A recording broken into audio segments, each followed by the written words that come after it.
The greatest show on earth বিশ্বকাপ final ম্যাচে মুখোমুখি হতে যাচ্ছে দুই মহাদেশের দুই চ্যাম্পিয়ন স্পেন বনাম আর্জেন্টিনা। যুক্তরাষ্ট্রের নিউ জার্সির মেটলাইফ স্টেডিয়ামে শিরোপা নির্ধারণী এই মহাকাব্যিক লড়াই অনুষ্ঠিত হবে।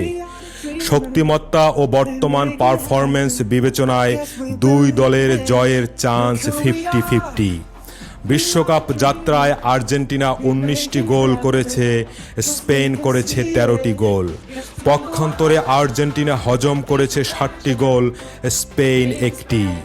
উভয় এখন পর্যন্ত অপরাজিত রয়েছে, তবে আর্জেন্টিনা সবগুলোতে জয় পেলেও স্পেন সবগুলোতে জয় পায়নি।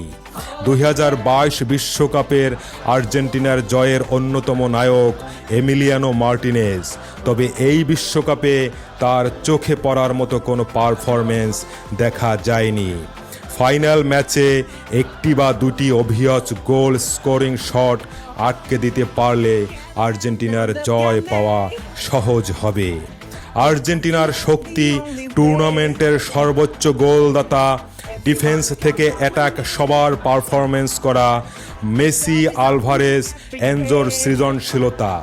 অন্যদিকে স্পেনের শক্তি একাধিক ম্যাচে ক্লিন শিট রাখা, রদ্রি, ডানি অলমো, লামিন ইয়ামালের দ্রুত প্রেসিং এবং ডিফেন্স থেকে অ্যাটাক, সব জায়গায় ডিসিপ্লিন।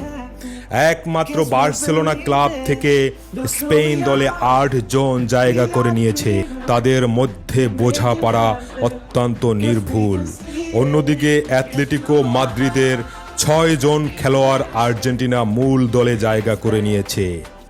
2025-26 সিজনে এই অ্যাথলেটিকো মাদ্রিদের কাছে হেরে চ্যাম্পিয়ন্স লিগের কোয়ার্টার ফাইনাল এবং কোপা ডেল রের সেমিফাইনাল হতে বিদায় নিয়েছিল বার্সেলোনা।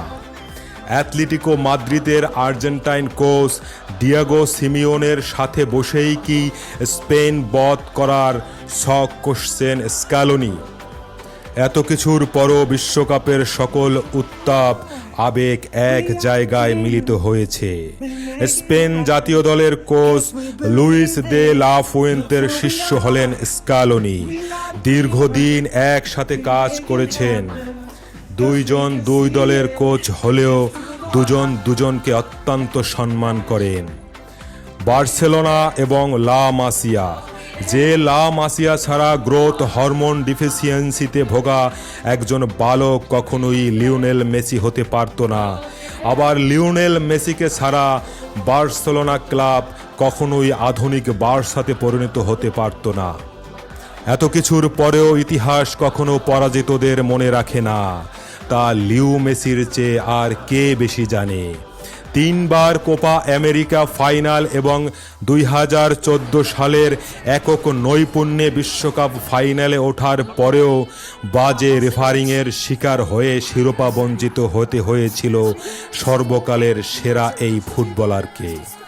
নিষ্ঠুর বাস্তবতা এবং নোংরা বয়ান তৈরিকারীরাই তাকে শিখিয়েছে কিভাবে জয় ছিনিয়ে আনতে হয়। 120 গজের মাঠেই লিও বারবার হোঁচট খেয়েছে, আবার উঠে দাঁড়িয়েছে। এই চড়াই উতরাই জীবনে লিওর হাতে টানা দ্বিতীয়বার শিরোপা জয়ের হাতছানি, যা সহজে হাত ছাড়া করার পাত্র লিও মেসি নন। সব কিছু মিলিয়ে আমি লিওর হাতেই বিশ্বকাপ দেখছি। ম্যাচটি 1-0 গোলে সিল হতে পারে, অথবা 1-1 সমতায় টাই ব্রেকারে জয় নির্ধারণ হতে পারে। আপনার প্রেডিকশন কমেন্ট বক্সে জানিয়ে দিন।